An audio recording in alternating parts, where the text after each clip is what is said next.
नमस्कार मंडळी, eddy cooking चॅनलमध्ये आपलं स्वागत आहे। आज मी बनवणार आहे टिफिनसाठी गवारीची सुकी भाजी। तर गवारीची सुकी भाजी बनवण्यासाठी मी इथे गवार घेतलेले आहे, त्यानंतर शेंगदाण्याचा कूट घेतलेला आहे, बारीक चिरलेला कांदा घेतलेला आहे, लसूण पाकळ्या घेतलेल्या आहेत, कढीपत्त्याची पाने घेतलेले आहेत, जिरी, मोहरी, मिरची पावडर घेतलेली आहे, गोडा मसाला, पाव चमचा हळद आणि चवीप्रमाणे मीठ।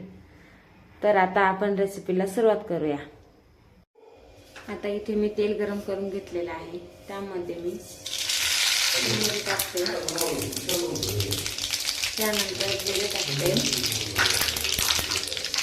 त्यानंतर कढीपत्ता आणि आता बारीक चिरलेला कांदा टाकते। कांदा हा चांगला परतून घेते। कांदा हा मऊ होईपर्यंत चांगला परतवून घेते। हा कांदा सॉफ्ट होईपर्यंत मी परतवून घेतलेला आहे।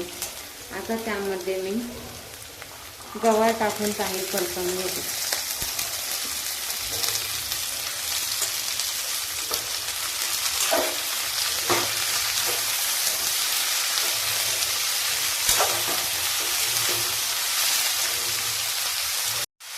गवार ही मी चांगली परतवून घेतलेली आहे। गॅस बारीक करते आणि यावरती झाकण ठेवून ही गवार थोडीशी वाफळून घेते।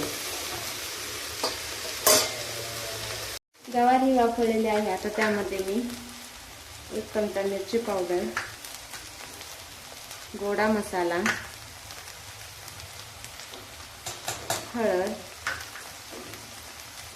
आणि चवीप्रमाणे मीठ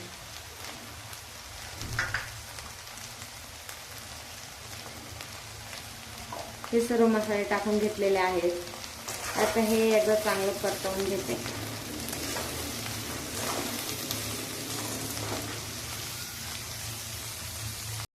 आता हे चांगलं मी परतवून घेतलेलं आहे, त्यामध्ये मी शेंगदाण्याचा कूट टाकते।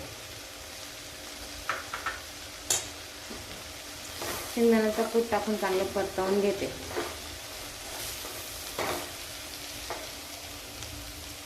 शेंगदाण्याचा कूट टाकून चांगलं परतवून घेतलेलं आहे। आता त्यामध्ये मी थोडंसं पाणी टाकते, म्हणजे जास्त कोरडं कोरडं वाटणार नाही। आता गवारीची भाजी ही तयार झालेली आहे। डब्यासाठी अशी गवारीची भाजी एकदा नक्की ट्राय करून बघा।